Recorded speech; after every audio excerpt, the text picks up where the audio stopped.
এরকম সিনেমাই তো দরকার বাংলাতে, মানে এটা যে বাংলাতে তৈরি হয়েছে এটা আমি একজন বাঙালি হিসেবে গর্ববোধ করছি। ট্রেলার দেখার পর থেকেই আমি খুব উৎসাহিত ছিলাম এই মুভিটি দেখার জন্য।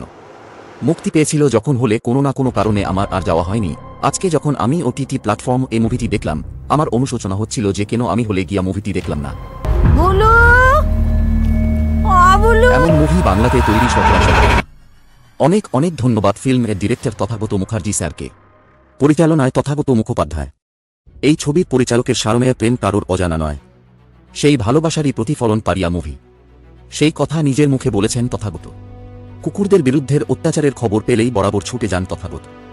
লার্জ স্কেলে নিজের প্রতিবাদের ভাষাকে পৌঁছে দিতেই পারিয়া বানিয়েছেন তিনি।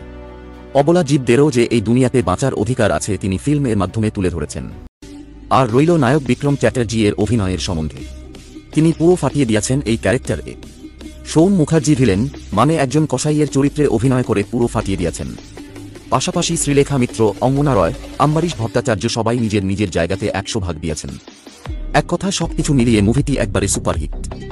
সত্যি কথা বলতে এমন কমার্শিয়াল মুভি বাংলাতে আরও তৈরি হোক, আমরা এটাই চাই মনে প্রাণে। কোরিয়া মুভিটি হয়েছেই স্ট্রিমিং হচ্ছে, এটি ওটিটিতে 12 জুলাই মুক্তি পেয়েছে। আরও মুভিটি মাল্টিপ্লেক্স এ মুক্তি পেয়েছিল 9 ফেব্রুয়ারি 2024-এ। তথাগত মুখার্জি স্যার, আমরা ওয়েট করছি কোরিয়া পার্ট 2 দেখার জন্য।